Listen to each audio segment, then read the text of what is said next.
Good evening and welcome. Tonight we'll be going over the history and geography of Kazakhstan.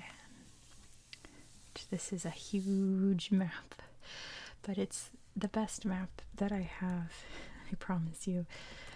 It's a really neat map too. It shows a lot of cool things on it. But first, especially for my viewers in the West/America, get the Borat joke out of your system right now. Say a little catchphrase, write it in the comments if you have to really get it out of your system, but take this time to say a line of Borat, your favorite line, and set that aside and let's talk about actual Kazakhstan. Not that that movie's bad, I actually think those two movies are hilarious, but moving on to actual Kazakhstan. So, since this map is gigantic, we're gonna have to move around a bit. So I'm using my big wobbly camera arm. So sorry about the wiggles, but this is the best way to do it. So let's start over here. I think that's for the best. Kazakhstan has a lot of really interesting landscapes to it. Starting over here, we can see this is the border with China right here.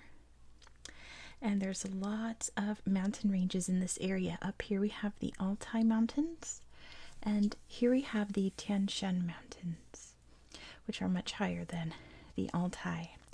The Tian Shan come through China, into this part of Kazakhstan, and into a lot of Kyrgyzstan down here. This would be the border here with Kyrgyzstan. And it's in this region that we have Almaty, which is the largest city in Kazakhstan. It used to be the capital, it is not anymore, it was moved. But it's by far the largest city, and apparently comes from the word for apple, because apparently this is where our modern day apples that we know and love came from, where they were first bred and changed into the apples we know today, which is really interesting. Let's see, over here we have this huge lake called the Lake Balkash.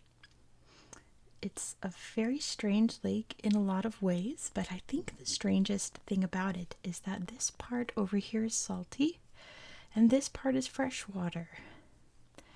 Very weird. I know that a lot of this area used to be ocean way back in the Pangaea Gondwana days, which is why a lot of bodies of water in this area are salty. But that's a weird one. Let's head down south. You can kind of see, but I want to make it a little easier for you. Down here, this is the border with Uzbekistan, all up here. And what's interesting about this area, it is mostly highland steppe and a few valleys. There's a huge river over here called the Sirdarya that flows up into here.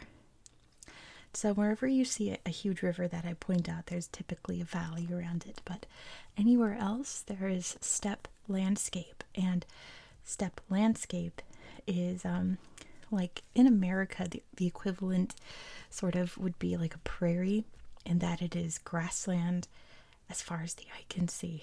It's really beautiful, perfect for racing your horse across the steppes. That's what I always think of it as. So down here, I want to point out first the Errol Sea, which I talked a lot about in the Uzbekistan episode. The Errol Sea was once one of the world's largest lakes, but it has been drying up. This dotted area was how big it used to be. This is how big it is today. There's this part, and there's a little bit right there, it looks like, and a little bit up here, but it looks very shallow compared to these. That's all that's left. It is drying up. And it was fairly salty, so it leaves a very salty, rocky, very barren landscape behind it. If you can hear any static sounds, I apologize. But anyway, it is pretty much a catastrophe because people really relied on the water here for irrigation and all the things you need water for. So all of this lake, again, used to be one of the biggest lakes in the world, drying up is a huge problem. And even though we have the Sirdarya flowing into it, it's not enough. This happened, I should say, mainly because the Soviets implemented a huge farming program in this area starting in the 1950s, and it gobbled up all the water in the area. They used way more water than nature could put back into the Errol Sea, so that's what it looks like today. It's pretty devastating. But also in this area, we have this right here. If you can see it, it is the Baikonur Cosmodrome. This is the town of Baikonur. Actually, what's funny is that this is the town of Baikonur, but the Soviets built this space station and named it Baikonur to try to throw off the location of exactly where it was. And then the village next to it just slowly became known as Baikonur because of the Baikonur Cosmodrome, which is still in use today. It's a huge space station. It's where Sputnik was launched from and where Yuri Gagarin was the first person to fly up into space and come back. And yeah, apparently it's a very cheap spot to get in a rocket and blast off. So a lot of space programs around the world come here to fly up in their rockets. It's really interesting. This also still belongs to Russia. You can see right here it says Russian administered. Russia has a lease on this area until 2050. So technically this little corner is still Russia as of now. But Kazakhstan owns part of it and they do get part of the profits from it. And after 2050 they'll have complete control of it. So there's that. Let's head over here to this corner of Kazakhstan. It's huge, right? Along this coast. So this here is a border with Turkmenistan. All up here is a long coastline on the Caspian Sea. This is Aktau, the big port city. And as you can see up here, this is all gray. Why is that? This is called the Caspian Depression. And it's very low, very marshy land overflow from the Caspian, just lowering this area much, much more than the rest of Kazakhstan. And yeah, the little indications here from marshes, very swampy area. But of course the Caspian Sea, as it is for many countries that border it, is vastly, vastly important to trade and lifestyle around it. All of those things. And let's head up to the north area up here. And that's a pretty good shot right there. This entire northern border, this entire northern border is with Russia. All of this. Yep, am I still on screen? No. That's all Russia. So like I said, this area is mostly steppe. You can see right here it says it's the Kazakh uplands. Slightly higher over here than it is over here. And like I said, lots of valleys and all of these little rivery areas. Up here we have the Irtysh River that flows down from Russia right through here and then makes up, you can see the part of the border up there. It's also up here that we have the capital city of Nur-Sultan.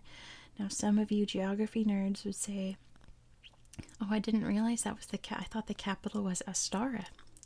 This was Astara until 2019. It was renamed Nur-Sultan, and we will talk about that in its history. What else? Oh, last thing to mention is this area over here. This is the, what does it say exactly? And you can see, yes, okay. The Semipalatinsk nuclear test site. We'll discuss it in the history a little bit, but this area over here is the most highly radioactive spot in the world. This is where the Soviets did a majority of their nuclear testing, and they did it for a good 30 years up until the late 1980s. The city here is now called It was called Semipalatinsk. Lots of issues having to do with the radiation and exposure to all of that mess. So that is that. If you travel to Kazakhstan, do not go here, please. It will not end well for you. So I think that's it for geography. I didn't mention Shymkent down here. Actually, I think you can see it. Yeah, that's the second largest city. I should have mentioned that.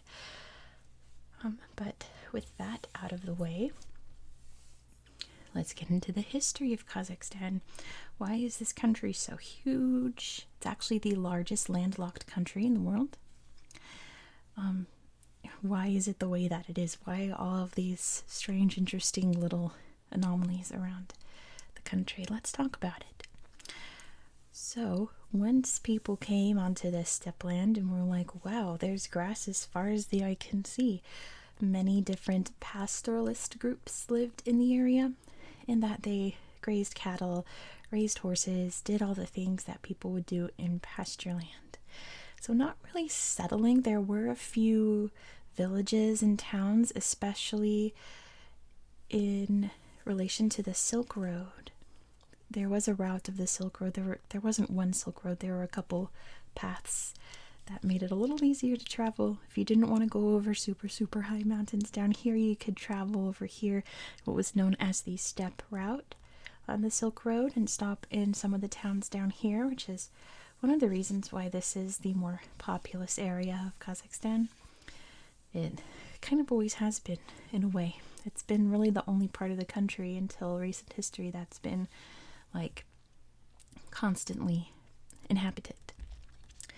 The Scythian people came to power in this area, sort of a combination of the people who were already here plus Persian. They were Persian people who rode on horses, riding around, conquering, as people tend to do in this area up here. Think like Mongols, but Persian in a way, and not as scary.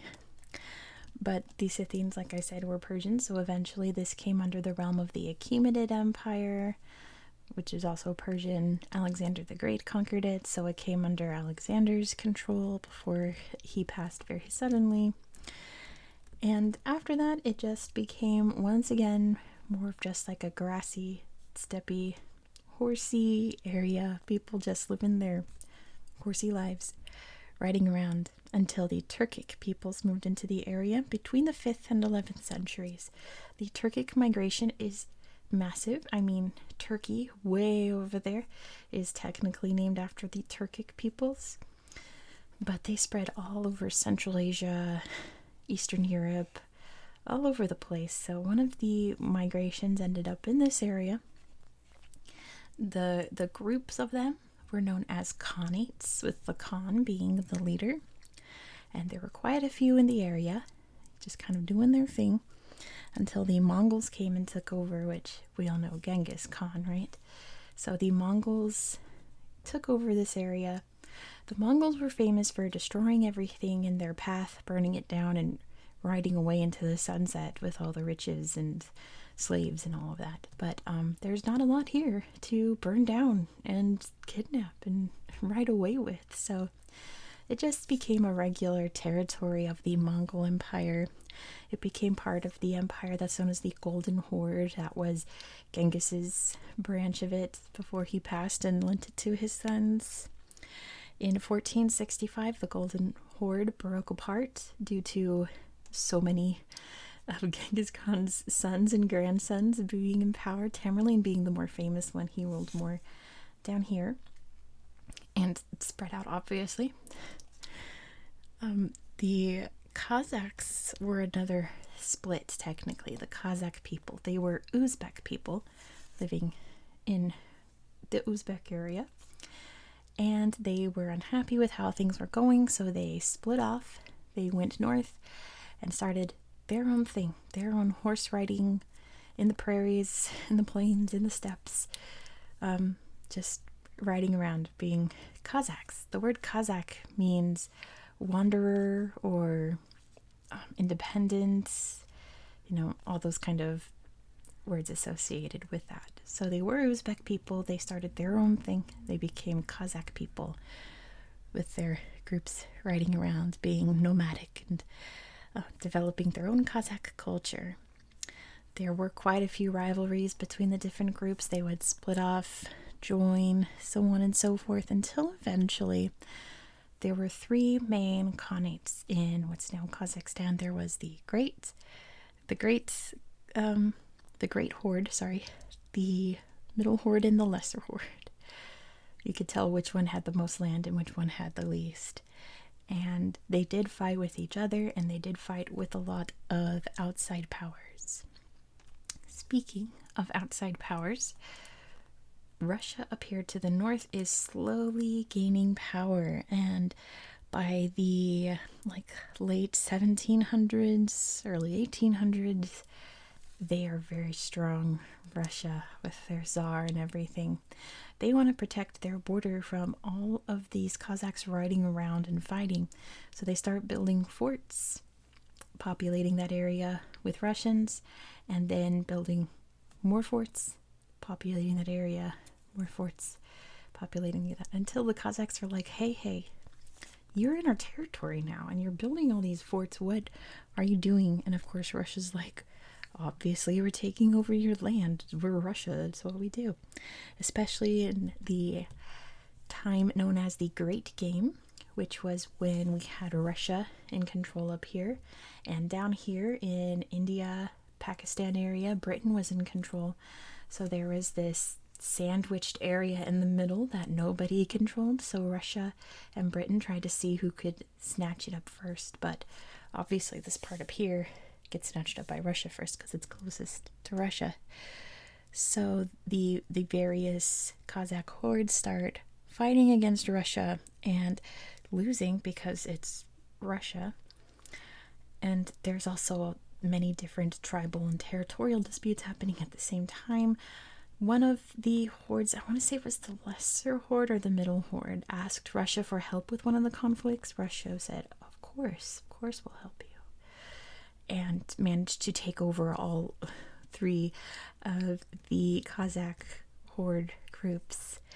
By the mid 1800s, they built lots of forts, towns for Russians to come and move in, which many Russians did, just to try to repopulate the area with Russians and push out the Kazakhs, which really started to work. But it all came to a head in 1916 when Russia's like, hey, we need help with this huge world war happening over there. Hey, Kazakhs, you're just kind of riding around trying not to assimilate with us. Why don't you just hop on board and fight in the war? And they said, absolutely not. Huge uprisings happened, which the Russians quashed, as Russians do. It's what they're best at. But the Russian Revolution happened, and the Tsar was taken out of power, and it was pretty chaotic for a minute there. During that time, Kazakhstan achieved a certain level of autonomy until the Bolsheviks finally took over. By 1920, the Bolsheviks came back in and reclaimed this area for Russia. Eventually, the Kazakh SSR was established to control the area, and a lot of things happened in the Kazakh SSR, which is the Soviet Socialist Republic. A lot of things during the Soviet age. Conscription, for one thing, into various wars, which the Kazakhs had no association with. They built, since there's just prairie and grass as far as the eye can see, all the steppes, the Russians took advantage of that. First by building prisons all across it, which Russian prisons are known as Gulags. Many people sent to these prison camps. It was nicknamed the Gulag Archipelago at one point because there were just so many. Whenever the Russians needed an ethnic group removed, not bloodily, they would send them to Kazakhstan. The most prominent example being the Tatars in Crimea, down there in Ukraine. Just moved them on up to Kazakhstan and said, you're either a prisoner if you don't agree with us. If you do, you're a farmer now. And, many Kazakh people weren't fans of all of these changes. They fled into China, Mongolia, some to Russia, some to the south. The Kazakhs became a minority in their own country, with all of these other Russians coming in willingly or unwillingly. The area after World War II became part of the Virgin Lands Initiative, in that there's all this space up here in Central Asia. Why don't we use it to make farms? And that's when they essentially destroyed the Errol Sea, trying to build farms. Kazakhstan is not the best farmland out in this area, especially for what the Soviets were trying to like put out as much like wheat and grains as possible. They couldn't do that much in this kind of land that had never really been farmed until very recently. So those crops, for the most part, failed. Some parts did well, most parts did not. And then, of course, the nuclear testing up here that began in 1947. And like I said, I think the last one was detonated in 1986. So much nuclear fallout, and there's craters and so many health issues with the people that lived there due to all of that exposure to the explosions. So eventually, as the Soviet Union begins to crumble, Kazakhstan declares independence on December 16th, 1991. And their president is Nursultan Nazarbayev, who was the guy the Soviets put in charge of Kazakhstan before the Soviet Union crumbled. So he was a big Soviet guy up there. There had been a lot of issues with who was controlling Kazakhstan, or the KSSR, I should say, since the over in Moscow, the Soviets kept putting people in charge who weren't Kazakh, and the Kazakhs didn't like that. So they installed someone who was Kazakh, Nazarbayev. And once the Soviet Union crumbled, he really took the bull by the horns and said, we're going to fix the economy. We're going to try to welcome people back into the country. The immigration's complicated, especially out of China. And develop the oil industry that the Soviets were trying. They were trying to mine the oil. It was just very difficult out in the middle of nowhere. So they really built up those industries, really built up Kazakhstan in general.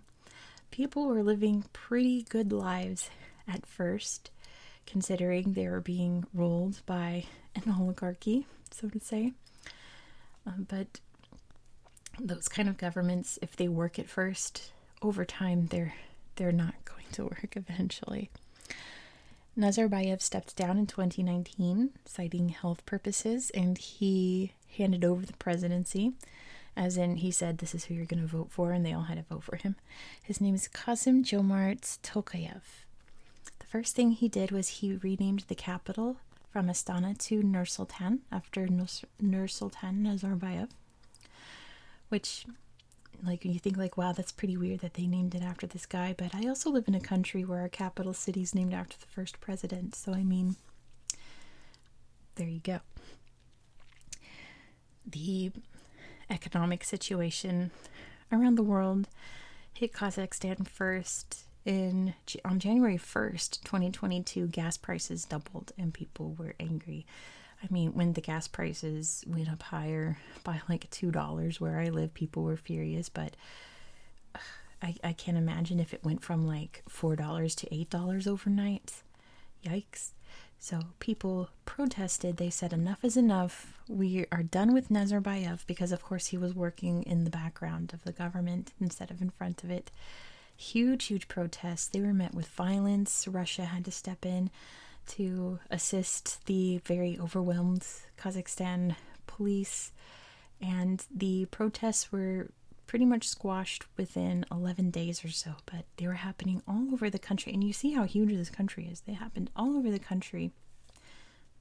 Many riots, many buildings being burnt down. At one point, I think the mayor's office in Nur-Sultan, was burnt down. And apparently they say they're going to replace it with a theme park, which I suppose, sure, if life gives you lemons.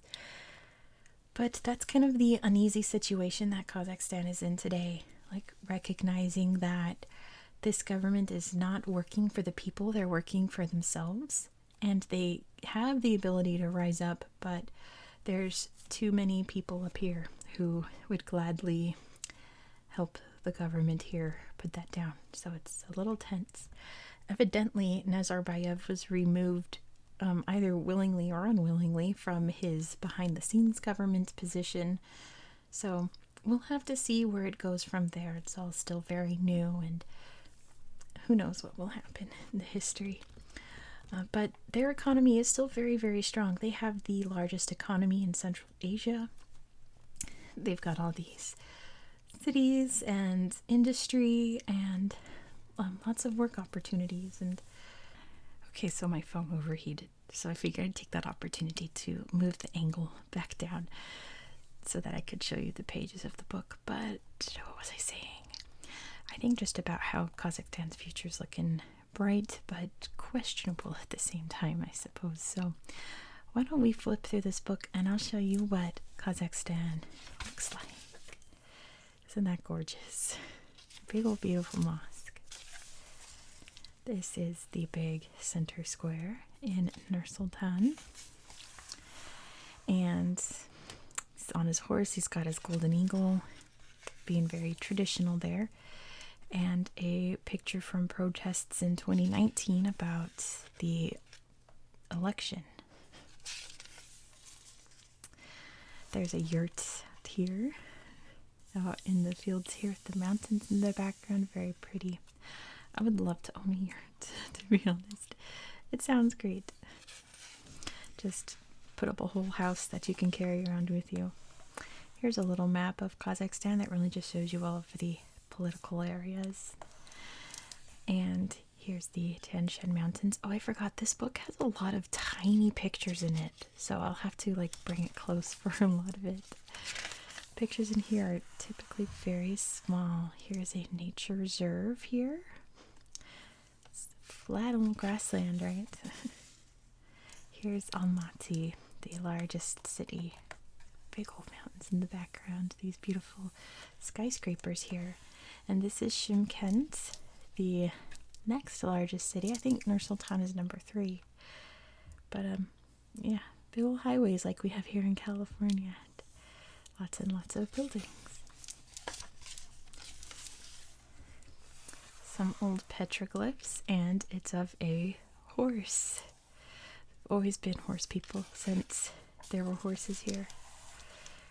Let's see, this is a Khan. I don't know if it's Genghis or not. I can't really read Cyrillic.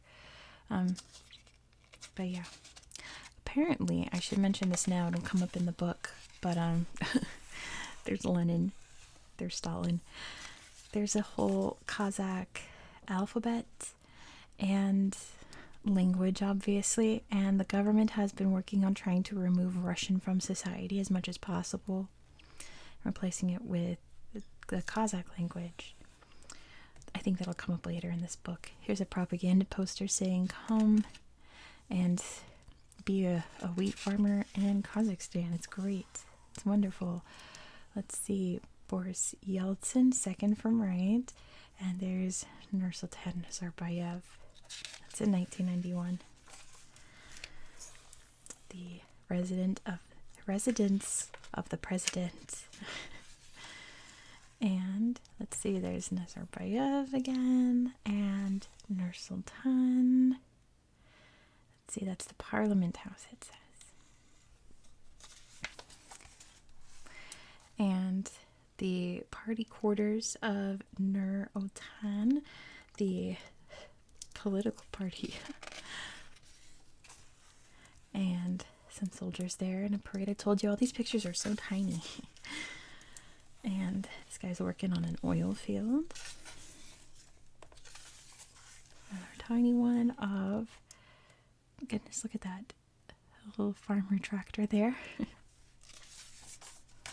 Let's see. Oh, here's the currency. So for a long time, the tenge, which is the Kazakh currency, was the only currency in the world with 2 languages on it, Kazakh and Russian.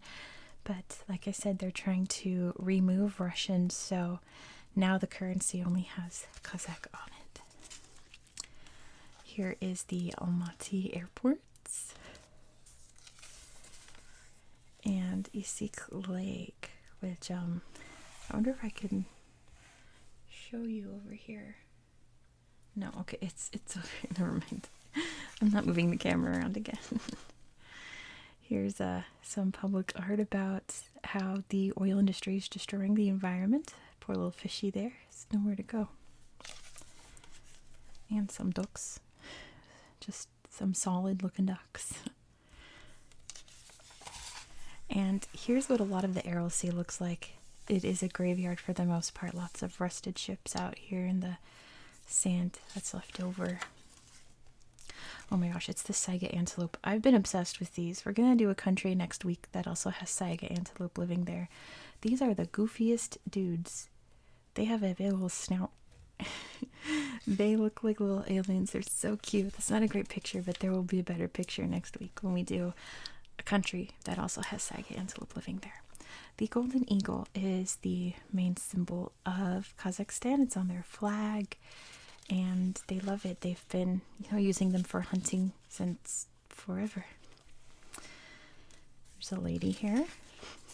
More tiny pictures. We've got some traditional dress. I love their hats. The hats that the women wear, the traditional clothes.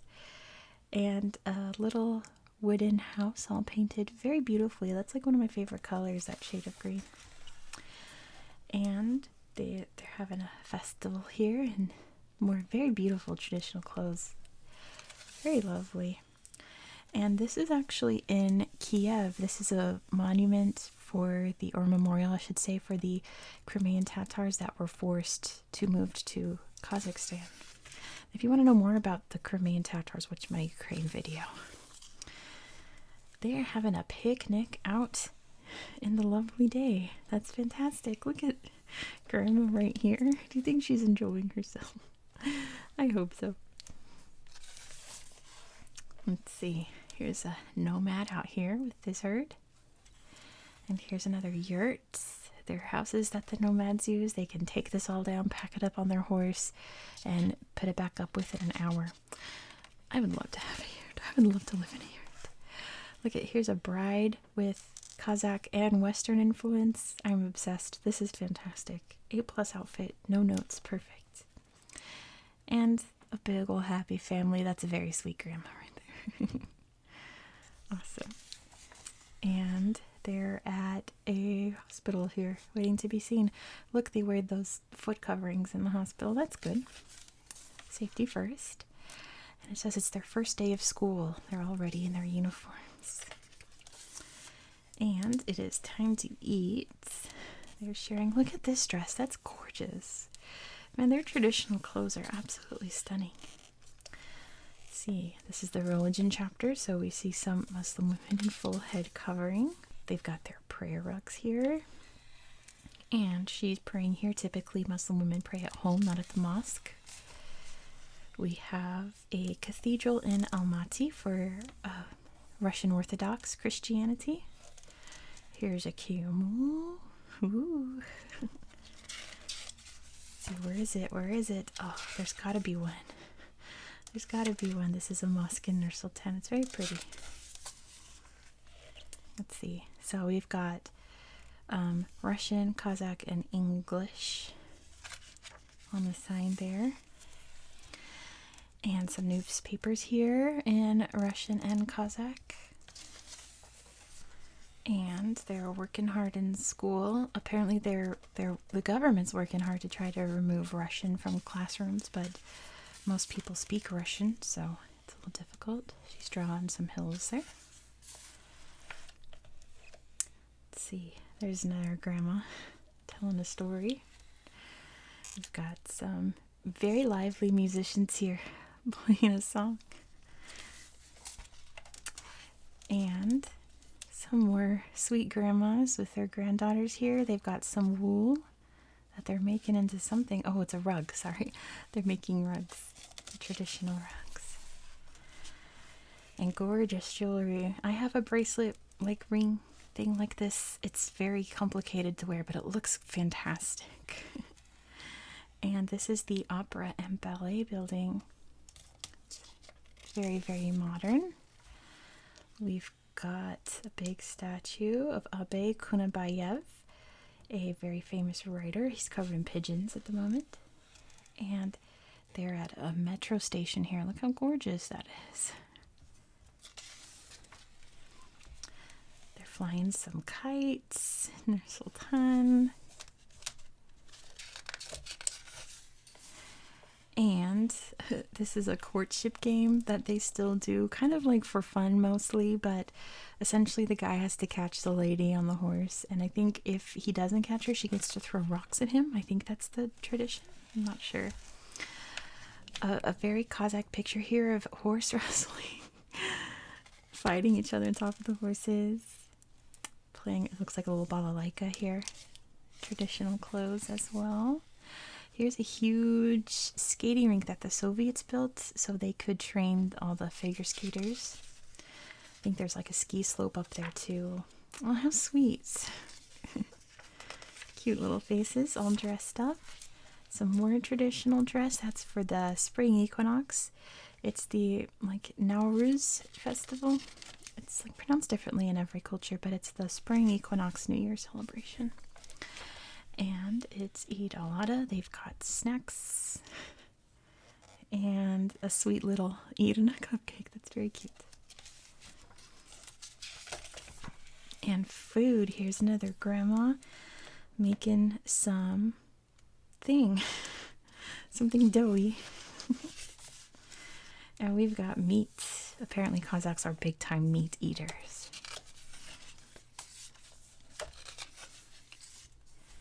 And goodness, that's it. Let's see the little recipes in the back. Sopra. Looks like a little stew with everything in it. And some fried dough. Oh my gosh, you can't go wrong with fried dough. Yum, yum, yum.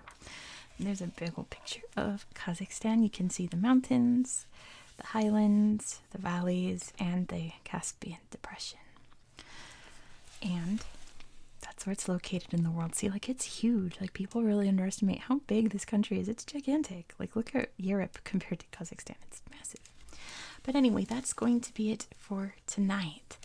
Thank you so much for watching. I do hope that you found this video relaxing and educational.